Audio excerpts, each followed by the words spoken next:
Армысыздар қымбатты тыңдармандар. Қызықты әңгімелер арнасына қош келдіңіздер. Арнама тіркеліп, қолдау білдіріп кетіңіздер. Жаз мезгілінің аяғы қарындасым көрші облысқа өз еркімен тұрмысқа шығып кетті.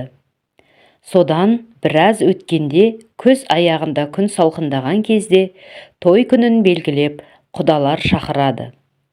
Әке-шешем қызға бар жасау жабдығын, төсек орнын сайлап дайындалады.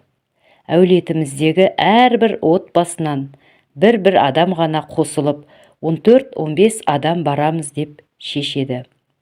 Себебі жол ұзақ, той артынан құдалық жалғасады. Бір күн қонып асықпай ертесіне кері қайтамыз деп ойлайды. Сонымен той күні жақындап, тізімге іліккен адамдар қалаға менің үйіме жиналып, ертелеп таң ата шығатын болдық. Ауылдан келген әкем менің ұлымды да ертіп бармақшы болды. Себебі ұл немересі осы біреу еді. Таңертең бәріміз бір жеңіл көлік, бір мини автобуспен жолға шықтық. Жол бойы әйелдер бөлек, еркектер өздері отырып, әңгімелесіп, түс ауа құдалар ауылына да жеттік. Олар бізді жақсы күтіп алып, ары қарай кафеге тойға бардық. Той керемет, сый-сияпат көрсеткен құдалар ішпесімізге жанымызды қоймады. Үлкендер де, барған әйелдер де ішпегені қалмады-ау. Мен әкемнің көзінше темекі де тартпайтынымды білгеннен кейін құдалар сыртқа алып шығып, әбден сыйлап, өзім де біраз сілтеп алғанмын. Тойда құдаша құдағилармен билеп, той өте көңілді, жақсы өтіп жатты. Билеп жүргенде бізбен келген жеңгем ары өтсе де, бері өтсе де, жанай өтіп, қағып кеткенсіп еркелеген кейіп танытып жүрді. Солай қызды мен дүркіреп тойда аяқталып, қонақтар тарқады. Біз жаңадан келген барлық құдалар құданың үйіне барып, қонып дем алатын болдық. Құданың үйіне келіп, үлкендер жағы шаршадық, дем аламыз деп үйге бірден кіріп кетті. Ал біз жастар жағы далада тағы да билеп, тойды біраз жалғастырдық. Жолдан шаршағанымыз бар. Күнде суытқан соң демалуға үйге әйелдер менен бұрын басқасы да кіріп кетті. Мен темекі шегіп, біраз тұрып қалып, кейін мен де кірдім. Жастарды бөлек басқа бөлмеге жіберіп, үлкендерге қонақ бөлмеге төсекті жаппай жерге салыпты. Әйелдер бір шетіне қарай, ерлер бір шетіне қарай жатып алыпты. Қақ ортада шекара қылып, менің кішкентай ұлымды жатқызып қойыпты. Ол да пысылдап ұйықтап жатыр екен. Жолдан күні бойы шаршап келген құдалардың алды қорылдап, ұйқыға әлде қашан кеткен екен. Баламның қасында әжептәуір бос орын болған соң, жарықты сөндіріп, қасына жатып ұйықтап алайын деп қисая кеттім. Аяқ жағымда жатқан көрпені алып, жамылып, жақсылап ұйықтап алайын деп жатқанмын. Бір уақытта бір қол көрпенің астынан иығымды сипағандай болды. Көрпені ашып, көрші бөлмеден түскен жарықпен сығырая қарасам, баламның ар жағында жатқан жеңгем екен. Мен басында сасып қалдым. Содан соң дереу есімді жиып алдым. Ұйқым ашылып кеткен. Өзімнен 10 шақты жас үлкендігі бар жеңгеммен әзілдескенім болмаса, мұндай қатар жатып көрмеген екем. Содан іштегі уыт бар, батылданып, мен де қолымды жүгіртіп, жауап қайтарғандай болдым. Екі ортада бала, екі жағында жеңгем екеуміздің қолдарымызбен аймаласа бастадық. Ол кісі 40-тан асқан қатты ажарлы болмаса да, 5 баласы болса да, дене пішімі жақсы сақталған әйел еді.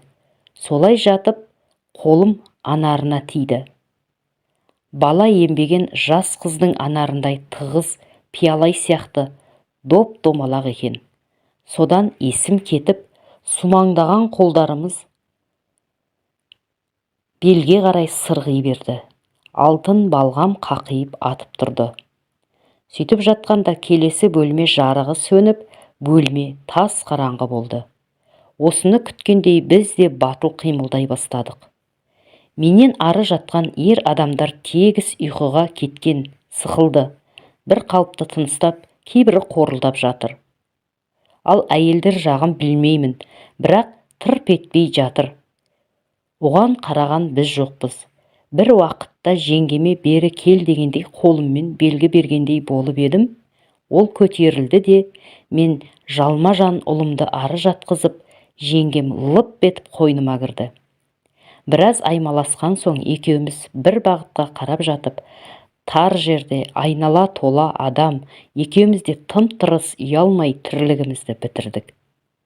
Төсекті былғап, баланы орнына жатқызып, түк болмағандай ұйықтап қалдық.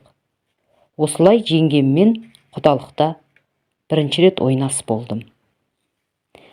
Ертесіне құдалықта төсек орынды көрсетіп, кит таратып, барлық жөн жоралғыны көрсетіп, пысық сынып, басты рөлде ойнап жеңгем жүрді.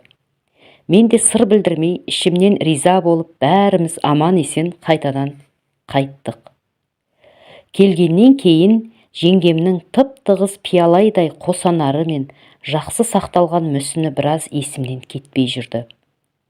Бірақ немере ағам жеңгемнің күйеуін көрсем, ішімнен ыңғайсызданамын.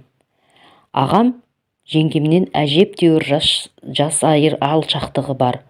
Үлкен кісі болған соң ба, жеңгем еш нәрсе болмағандай жүре беретін сияқты. Бір күндері жұмыстан командировкаға басқа қалаға бір аптаға кетіп қалдым. Келе жатып жолда келіншегіме хабарласып, мен келе жатырмын, кешке дайындал десем, ауырып тұрмын, үміттенбей-ақ қой деп көңілімді су сепкендей басты. Содан өз обалың өзіңе деп жеңгеме хабарласып едім. Ол қоңырауыма дереу жауап берді. Мен де күтіп жүр едім, деді. Мен қалаға түс ауа келсем, жалдамалы пәтер дайындап қойып, мекен жайын айтты. Содан екеуміз құмарымыз тарқағанша ешкім жоқ. Кең, оңаша жерде бар білгенімізбен бөлісіп, қимылымыз үндесіп жатты. Бір уақытта соңында ол үстіме шығып алып, есімнен тандыра ләззат сыйлағанда, әйелдер сияқты менің де даусым еріксіз шығып жатты. Өз әйелім бар. Басқа да әйелдермен дәл мұндай төсек қатынасын өмірімде көрген емеспін. Талықсып біраз жатқаннан кейін тұрып, жуынып жүрсем, басым айналып, көзім қарауытады. Сол күйі екеуіміз шығып, екі жаққа үйімізге кеттік. Үйге келіп, келіншегіме жолдан шаршап ауырып келдім деп бөлмеме кіріп жатып қалдым. Жол бойы көлігімде қан қысымым түсті ма, көтерілді ма, білмеймін, әйтеуір бір түрлі күй кешіп келдім. Содан бері жеңгемнен қашқақтап жүретін болдым.